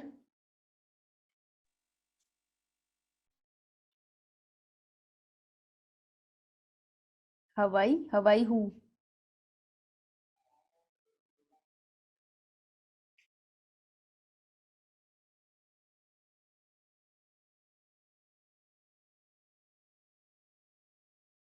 I am fine, how are you? बहुत खराब। बहुत खराब। मैं पाप सुना दो, आपकी क्लास है। अच्छा पढ़ा भी मैं तो सुना भी दे दूं, पेपर मैं तेरा लिख देती, तू क्यों आता है क्लास में? मैम देखा इतना खराब जोक था फिर भी आप हंस पड़े। क्या करूं, मेरी आदत है खराब चीजों पे एंटरटेन होने की। मैं खुद ही बहुत एंटरटेनिंग, खुद पे हंस देती हूँ। फिर ये बता दे मुझे, मैग्नीशियम आयन कहाँ यूज हुआ है? ग्लूकोज से ग्लूकोज 6 फॉस्फेट बने। एटीपी कहाँ यूज हुआ है? मैम इसी स्टेप में, और मैम मील हुआ है। नीचे जब और कहाँ पे यूज हुआ है? मैम फ्रक्टोज से फ्रक्टोज 1,6 फॉस्फेट बने। फॉस्फेट से फ्रक्टोज बिस फॉस्फेट में। अब ये है अनस्टेबल सा प्रोडक्ट है ना, लेकिन 6 कार्बन का है। आओ इसको तोड़ते हैं, इसकी टांगे तोड़ते हैं, चलो मजा आएगी। ये लिख लो यार, इसका स्क्रीनशॉट ले लो, यहाँ आइसोमेरेज में मेंशन कर दिया, जरूरत नहीं थी। कर लो कर लो कर लो, स्क्रीनशॉट ले लो, क्या जाता है तुम्हारा। चले, इधर कलरफुल लिखा है। अब देखो फ्रक्टोज 1,6 बिस फॉस्फेट जो है वो टूटेगा। यहाँ तोड़ेंगे हम, कहाँ तोड़ेंगे हम? अरे यार मैंने पेज नहीं छोड़ा, क्या करा देते। तो फ्रक्टोज 1,6 बिस फॉस्फेट है ना, इसलिए BF लिखता है, अजीब सा लगता है तो मैं यहाँ फॉस्फेट लिखती हूँ। ठीक है साहिल, एडजस्ट कर ले। 6 कार्बन की चेन थी, टूट गई, 2 में टूट गई। ठीक है, 2 मॉलिक्यूल कौन से में टूटी है, थोड़ा अच्छा सा बनाते हैं इसको यार, आराम से प्यार से साथ में बना लो, फिर जीवन में परेशानी नहीं होगी। क्योंकि ग्लाइकोलिसिस तो तुम्हें ताउम्र आएगा, हर सेल में होता है ना, तो ग्लाइकोलिसिस से पीछा नहीं छूटेगा, मैं बता देता हूँ, उल्टा कॉम्प्लिकेटेड होती चली जाएगी। तो एक 3 कार्बन की चेन बनी, एक 3 कार्बन की चेन बनी, ऑब्वियसली एक इसके पास फॉस्फेट तो होगा अपना अपना, है ना। चलो बेटे, 3 कार्बन की चेन को ट्रायोज बोलूं, बुरा तो नहीं मानोगे? बोल दूं, नहीं बोलूं, मिटा दूं? मैम बोलो। फॉस्फेट एक के पास फर्स्ट पोजीशन में नहीं होगा? हाँ मैम फॉस्फेट एक चेन के पास फर्स्ट पोजीशन में नहीं होगा? मैंने वैसे लिखा नहीं था कि वो कार्बन नंबर 3 है, ये ले तू यहाँ लिख ले, परेशान क्यों होती है? खुश? Yes ma'am. ट्रायोज लिख लूं, दिक्कत तो नहीं है ना तुझे? परमिशन है? तो देखो Yes. हुआ क्या, ये 3 कार्बन की 2 चेन में टूट गया। ठीक है, एक बनता है हमारा धप्पा, DHAP धप्पा, वो खेलते हो ना, कौन सी गेम होती है इसमें धप्पा कर देते हैं? छुपन छुपाई।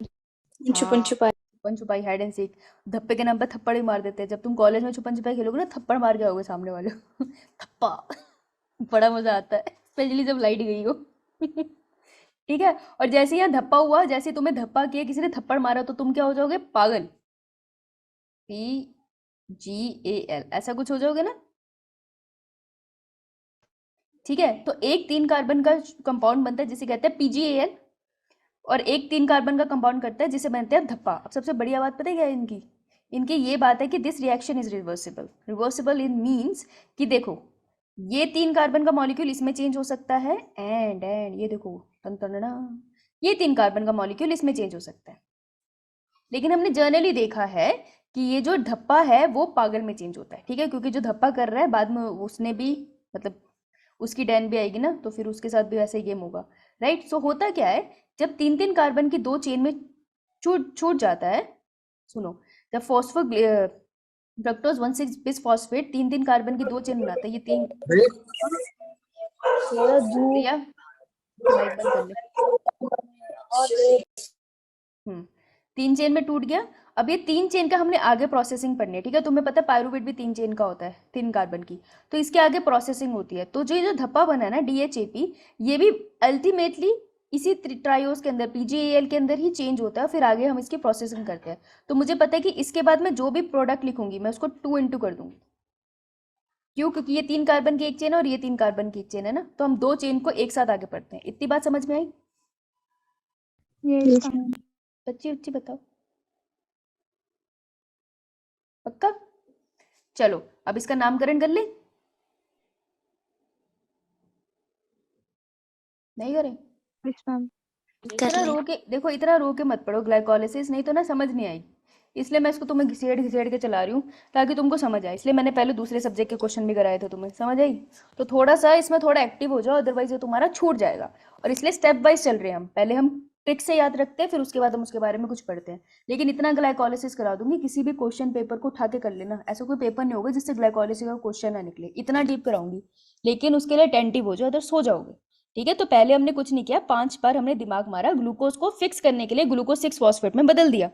फिर ग्लूकोज ने कहा मैं मीठा हो जाऊंगा, फ्रक्टोज 6 फॉस्फेट। फिर हमने कहा मीठी चीज बहुत अच्छी है, इसको यहीं रखते हैं, फ्रक्टोज 1,6 बिस फॉस्फेट। लेकिन ये अनस्टेबल था, वो दो चेन में टूट गया, 3 कार्बन की। एक चेन का नाम था धप्पा, दूसरी चेन का नाम था पागल। ये तो तुम याद कर ही सकते हो, राइट। तो अब ये इसमें क्या होता है कि जो ट्रायोस फॉस्फेट है ये रिवर्सिबल है, एक दूसरे में चेंज हो सकते हैं।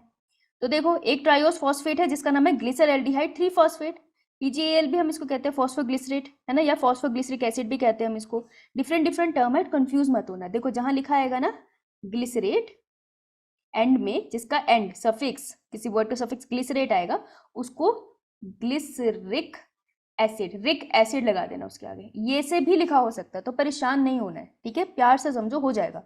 तो glycerate, phosphoglycerate acid is 3 carbon का, और धप्पा stands for dihydroxy acetone phosphate, DHAP, ये भी 3 कार्बन का। इतना डन। अल्टीमेटली DHAP भी चेंज हो जाएगा ग्लिसरल्डिहाइड 3 फॉस्फेट में। इतनी बात क्लियर? यो मैम। अब मैं इसी को ब्रेक करती चलूंगी, पागल के साथ ही हम खेलेंगे। चले आगे अब नेक्स्ट स्टेप पे, 6 स्टेप ऑफ दिस साइकिल। अब मुझे बताओ 5 स्टेप में तो ATP यूज कर ली हमने, अब 6 स्टेप से हम पे ऑफ फेज है, यानी कि अब एनर्जी बननी स्टार्ट होगी।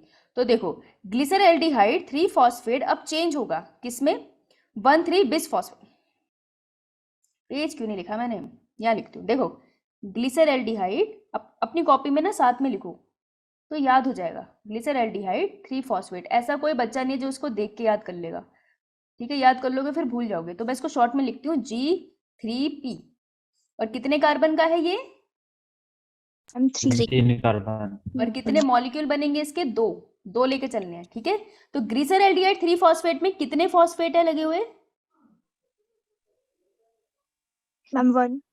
1 है ना। अब मैं इसके अंदर क्या करूंगी,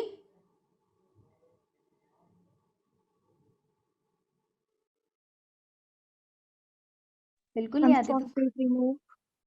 तुमको बिल्कुल नहीं आती साइकिल।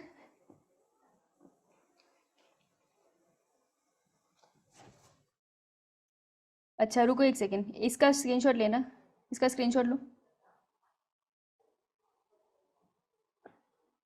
लिया। Yes, ma'am. अब इसका स्क्रीनशॉट लो, क्लास खत्म हो सकती है ना, अगर तुम बिल्कुल नहीं आती तो। Done. Done Yes, ma'am. ma'am. इधर आना है, इसका स्क्रीनशॉट लो।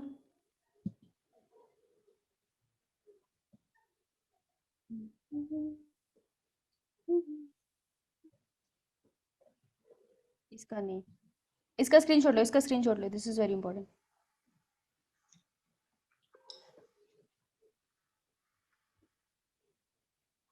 चलो अब आपसे एटलीस्ट ये दिख रहा है। देखो ग्लिसरल्डिहाइड 3 फॉस्फेट के अंदर अब मैं क्या करूंगी, अब मैं इसके अंदर पहले एक फॉस्फेट ग्रुप ऐड कर दूंगी, ठीक है।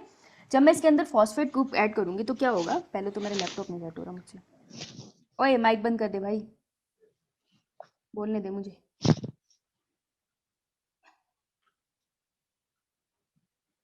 शालिनी साइल, जब मैं इसके अंदर एक और फॉस्फेट ऐड करूंगी, क्या लगता है पहली पोजीशन पे ऐड होगा कार्बन की, या कहाँ ऐड होगा बीच में, third position. Ma'am, first position. 1,3 bis phosphate, right. अब टर्म में थोड़ा थोड़ा फर्क आ सकता है, और फॉस्फोग्लिसरिक एसिड भी हो सकता है। 1,3 फॉस्फोग्लिसरिक एसिड, और ऐसे भी लिख सकते हैं 1,3 फॉस्फोग्लिसरेट, ठीक है। तो जब ये स्टेप होता है ना ग्लिसरल्डिहाइड का 1,3 बिस फॉस्फेट में जब कन्वर्ट करते हो, तो इस स्टेप पे ना एनर्जी रिलीज होती है। इस स्टेप पे energy release not in the form of ATP की फॉर्म में एनर्जी रिलीज नहीं हो रही है। इस टाइम पे जो एनर्जी रिलीज होती है that is trap in the form of NADPH। So NADPH यहाँ पर बनेगा तुम्हारा एक मॉलिक्यूल फ्रॉम NAD। तो एक ग्लिसरल्डिहाइड से एक NADH बना, तो 2 ग्लिसरल से कितने बनेंगे, I'm 2. 2, यहाँ 2 लिख दूं। तो जब भी एनर्जी बनाओगे ना तो उसके आगे उसका न्यूमेरिकल फॉर्म जरूर लिखना कि कितने बने। इतना डन। अब रिमूव करना स्टार्ट करो। तुमने कहा था ना फॉस्फेट रिमूव करना है, अब तुम धीरे धीरे इससे फॉस्फेट निकालना स्टार्ट करो। हाँ मैम जो NAD से बना वो NADH है। NADH तुम्हारे एनसीईआरटी में H पॉजिटिव भी नहीं लिखा, तो NADH लिख ले सिर्फ, ठीक है। Done ma'am. क्या होता है ना कि इसके अंदर H2 का मॉलिक्यूल होता है, तो वो चेंज हो जाता है H पॉजिटिव और H नेगेटिव में। NAD का साइन होता है NAD पॉजिटिव, तो NAD पॉजिटिव क्या करता है, साइटोप्लाज्म में से H नेगेटिव को अट्रैक्ट कर लेता है और ये बन जाता है NADH। और कभी कभार हम इसके साथ में H पॉजिटिव ऐसे साइड में दिखा देते हैं, तो ये मॉलिक्यूल कुछ इस तरीके से बनता है, ठीक है। कॉपी के ऊपर लिख ले साइड में फॉर नॉलेज। Done ma'am. ठीक है गायत्री, तो क्या हुआ? कुछ नहीं हुआ, ग्लिसरॉल्डिहाइड 3 फॉस्फेट में मैंने एक और फॉस्फेट लगा दिया, तो उस टाइमिंग पे एक NAD पॉजिटिव का मॉलिक्यूल NADH के मॉलिक्यूल में चेंज हो गया। बढ़िया बात यह है कि एक NADH का जो मॉलिक्यूल बना है हमारा, वो कितने ATP के बराबर होता है पता है तुम्हें? 3 2.5। चलो कोई बात नहीं, छोड़, 2.5। चलो ये हो गया। अब हमने क्या करना है ना, अब हम फॉस्फेट रिमूव कर सकते हैं, ठीक है? तो स्टेप वाइज फॉस्फेट रिमूव करो। पहले 2 फॉस्फेट थी, अगर मैं एक फॉस्फेट निकाल दूंगी तो तुम एक फॉस्फेट निकाल दो। अगर तुम एक फॉस्फेट निकालोगे तो क्या नाम बनेगा? 3 1 phosphoglyceric acid. 3 phosphoglyceric acid. अब तुम बोलोगे मैम 1 से क्यों निकाला? क्योंकि हम एक ही ऑर्डर में याद करते हैं, तो याद रखना पहले 1 वाला बाहर निकाल देते हैं, ठीक है? अब अगर मैंने 3 फॉस्फोग्लिसरिक एसिड का मतलब है थर्ड पोजीशन पे फॉस्फेट था ना, चल अब एक काम कर, एक और निकाल। अब इसकी ना मतलब बेसिकली इसकी रीशिफ्टिंग करते हैं, मतलब इसको हम शिफ्ट कर देते हैं। तो अगर मैं थर्ड पोजीशन से उठा के फॉस्फेट को सेकंड पे रख दूं तो मैं इस नेम को कैसे लिखूंगी? 2Pg, 2 phosphoglyceric acid. तो देख, ये थर्ड पोजीशन पे फॉस्फेट था ना, जिसको समझ नहीं आया, इसको थर्ड पोजीशन से उठाओ और इसको सेकंड कार्बन के साथ लगा दो। तो मैं सेकंड कार्बन के साथ लगाऊंगी तो मैं से क्या बोलूंगी Sahil? Ma'am 3 phosphoglyceric 2 phospho phosphoglyceric acid. 3 नहीं होगा। ग्लिसरिक एसिड या ग्लिसरेट, है ना? इतना क्लियर सबको, यो मैम। है ना? ये मैम स्क्रीनशॉट लो उसका इतना।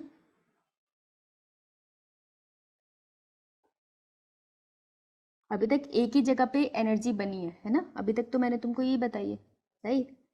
कितना डन? देखो अब ये चीज हम यहाँ देखते हैं। ग्लिसरॉल्डिहाइड 3 फॉस्फेट से बना NADH, देखो एरो हेड यहाँ है ना, तो ये बन रहा है NAD पॉजिटिव से बन रहा है, कोई एंजाइम यहाँ पे पढ़ा नहीं हमने, ठीक है?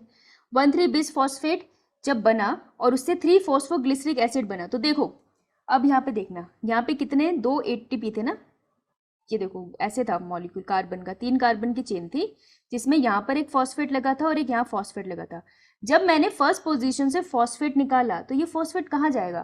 देखो जो फॉस्फेट होते हैं ना, जब भी वो ब्रेक होते हैं ना, उनका ये जो बॉन्ड होता है ये एनर्जी रिलीज करता है। तो जैसे ही मैंने उसको निकाला होगा ना फर्स्ट पोजीशन से, वो ऐसे ब्रेक होके निकल गया होगा, ऐसे PI में लिखते हैं हम, मतलब ब्रेक हो गया। तो जैसे ही वो ब्रेक हुआ होगा उसने बहुत सारी एनर्जी रिलीज करी होगी। सेल फटाफट एनर्जी को स्टोर कर लेता है, और कैसे स्टोर करता है? In the form of ATP। तो जैसे ही 1,3 से 3 फॉस्फोग्लिसरेट बना, उसने एनर्जी को स्टोर कर दिया in the form of ATP। तो जो साइटोप्लाज्म में ADP था वो ATP में चेंज हो गया। समझ आई बात? ठीक है, देखो 3 फॉस्फोग्लिसरिक एसिड और 2 फॉस्फोग्लिसरिक एसिड, क्या फॉस्फेट को हटाया मैंने इन स्टेप्स में? No ma'am. नहीं ना, उसकी सिर्फ रिपोजिशनिंग करी है ना, तो इसलिए इन स्टेप्स में ATP नहीं बना। इतनी बात क्लियर सबको? यस लेकिन इस स्टेप में पानी Yes, निकलता है। ma'am. अच्छा मुझे बताओ ATP के कितने मॉलिक्यूल बनेंगे? ग्लिसरॉल्डिहाइड 3 फॉस्फेट के एक मॉलिक्यूल से एक ATP बना, यहाँ कितने मैम मॉलिक्यूल 2 है? molecules। दो ATP बने। अब देखो 3 फॉस्फोग्लिसरिक एसिड से 2 फॉस्फोग्लिसरिक एसिड जब होता है ना, ये चेंज होती है पोजीशन, उस टाइम पे पानी रिलीज होता है, तो 2 मॉलिक्यूल पानी के भी रिलीज होते हैं, ठीक है? इतना clear? Yes ma'am. Yo ma'am. Screenshot लो, दोबारा रिवाइज करेंगे, इतनी बार कर लेंगे अच्छे से हो जाएगा। डन? Done ma'am. अब देखो, अब बनेगा हमारा सबसे फेमस वाला। देखो क्या बनाया था, लास्ट स्टेप क्या लिखा है बताना? 2 फॉस्फोग्लिसरिक एसिड। और इसको मैं और क्या लिख सकती हूँ? 2 phosphoglycerate. 2 फॉस्फोग्लिसरेट, है ना? तो कहीं अगर लिखा हो तो ऐसे कंफ्यूज मत होना कि ये तो आउट ऑफ सिलेबस है, हमने पढ़ा नहीं, है ना? ऐसे मुझ पे डाउट मत करना, रही कितने सिंपल लगाया मैंने, ठीक है? अब इससे हमें क्या बनेगा? सबसे पहला molecule that is known as P phospho, देखो phospho enol pyruvate, which is phospho enol pyruvate. PEP बन गया, ठीक है? और जब पेप बन गया तो पेप से बनता है last product that is known as pyruvate acid. Pyruvate. Pyruvate के कितने मॉलिक्यूल बनेंगे? 2 2 तो फॉस्फोइनोल पायरुवेट के कितने बने थे? 2, है ना? इसके भी तो 2 ही बने हैं, सबके 2 ही बने हैं, राइट? अब देखो पायरुवेट फॉस्फोफिनोल पायरुवेट से जब पायरुवेट बनता है, सिर्फ पायरुवेट बन जाता है, तो ये प्रोसेस इरिवर्सिबल है। पायरुवेट कभी भी पीछे नहीं जाएगा। So this step is irreversible. बाकी स्टेप रिवर्सिबल होते हैं, लेकिन ये वाला स्टेप है हमारा इरिवर्सिबल, ठीक है। और जब इरिवर्सिबल स्टेप बना तो क्या होता है, यहाँ पर भी एक एटीपी रिलीज होती है। तो यहाँ पर हम एक एटीपी का मॉलिक्यूल बना लेते हैं। तो कितने एटीपी बनेंगे अगर 2 ग्लिसरॉल्डिहाइड से स्टार्ट हुआ था? Ma'am 2। 2 2 ATP, right, that's it. और इस स्टेप को करने के लिए भी हमें आयन चाहिए कुछ। कौन सा आयन चाहिए? एक तो मुझे पोटेशियम चाहिए ही चाहिए, पोटेशियम तो चाहिए, उसके साथ एक और आयन चाहिए, या तो मैग्नीशियम आयन डाल दो या फिर मैंगनीज डाल दो, ठीक है। तो ये चीज़ याद रख लेना कि पोटेशियम तो चाहिए ही चाहिए, उसके साथ या तो मैग्नीशियम का कॉम्बिनेशन चाहिए या मैंगनीज का कॉम्बिनेशन चाहिए। Is it clear? ये मैम। इसके अलावा क्वेश्चन बनता नहीं है। चलो लिखो इसे। 3 कार्बन का है ये, तो 3 कार्बन की ही 2 चेन बन गई है, वो ठीक है। कार्बन का नंबर डिक्रीज नहीं हुआ है, बस इस स्टेप के चक्कर में हमने एटीपी की फॉर्मेशन की है। कितनी अभी कंपाइल कर लेते हैं, कोई चक्कर नहीं। लिख लिया सबने? मैम पायरुवेट बनेगा कि पायरुविक एसिड बनेगा पहले, फिर उसके बाद एच से रिलीज होगा तब पायरुवेट आएगा ना? पायरुवेट और पायरुविक एसिड हम एक ही स्टेप में लिख लेते हैं वैसे। Done ma'am. अगर तो तू स्टेप वाइज में जा रहा है तो हाँ, पायरुवेट के बाद पायरुविक एसिड लिखेगा, पर हम उसको एक ही स्टेप में लिख लेते हैं एनसीईआरटी लेवल तक। तो ठीक है, यो मैम। चलो स्क्रीनशॉट ले लिया।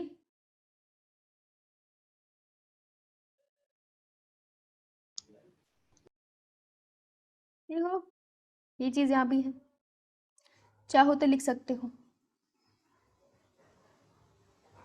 बेटा। जो एडीपी होता है उसका मतलब है एडिनोसिन, नाइट्रोजन स्पेस है ना ये, एडिनोसिन मैम 2 डाइफॉस्फेट। फॉस्फेट, उसके साथ 2 फॉस्फेट लगे हैं। और एटीपी का मतलब होता है एडिनोसिन, एडिनोसिन ट्राइफॉस। इसके साथ 3 फॉस्फेट लगे हैं। फर्क क्या है कि जैसे ही एक फॉस्फेट टूटेगा तो बहुत एनर्जी निकलेगी। तो एटीपी के पास 2 बार चांसेस है बहुत एनर्जी निकालने के लिए, 3 बार। एडीपी के पास 2 बार है ना। और एएमपी क्या होता है? Adenosine monophosphate. Adenosine, that is monophosphate, एक फॉस्फेट है, ठीक है। इन बॉन्ड्स में, ये जो बॉन्ड दिख रहे हैं ना तुमको, ये ग्रीन कलर की ये वाले, इनमें होती है energy. Okay done. Done ma'am.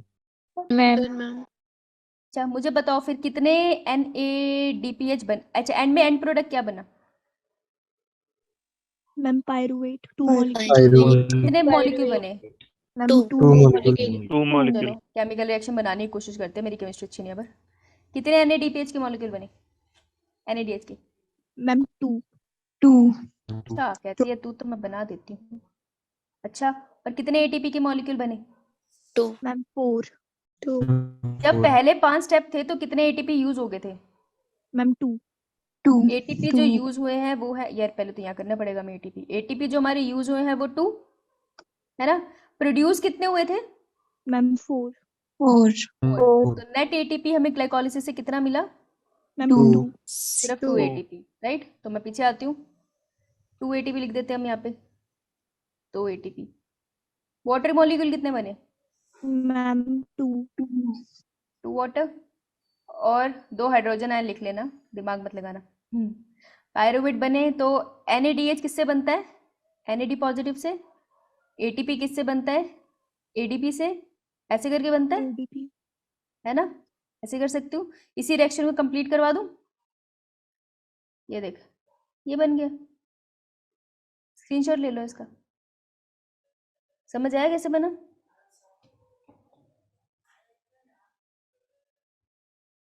समझ आया? नहीं आया? अच्छा नहीं बताओगे, नहीं बताओगे, अच्छा अच्छा।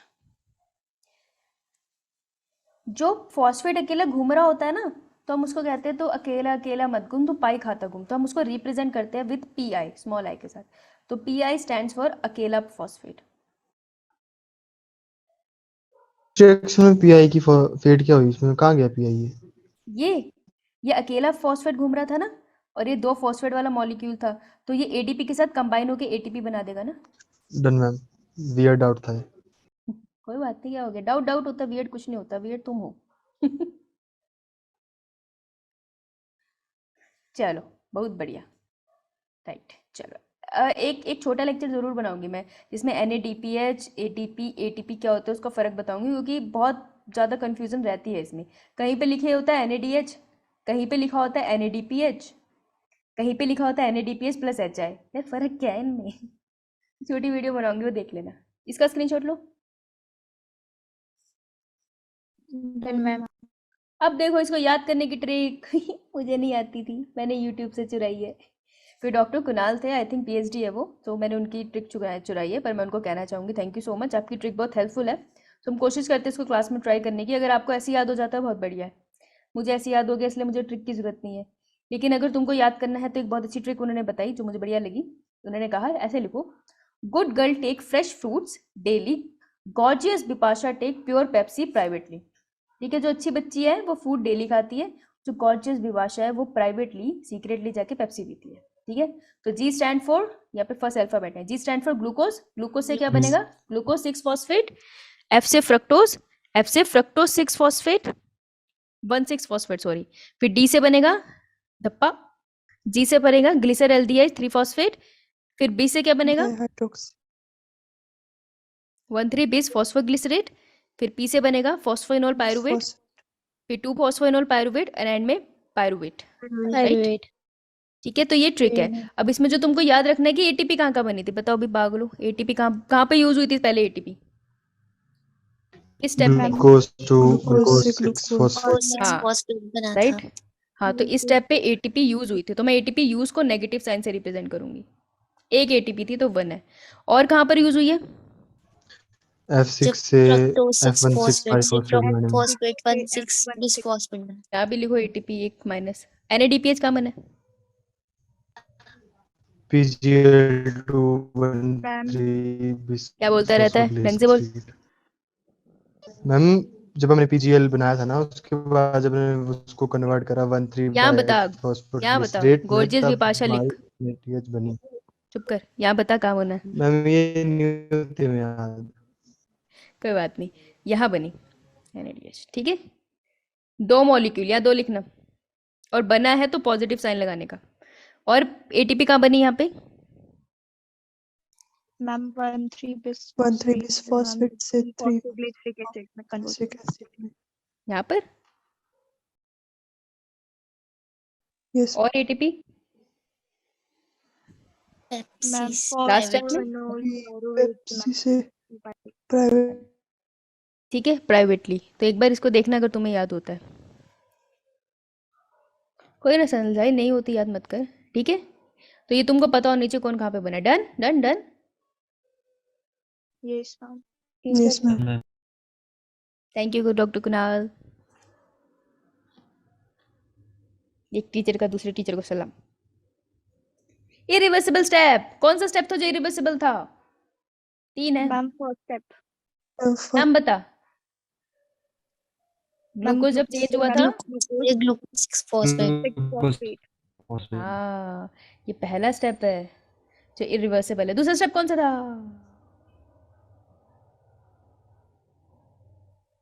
Ma'am, जब fructose 1,6 bisphosphate से ma'am triose 2 triose phosphate change हुआ था।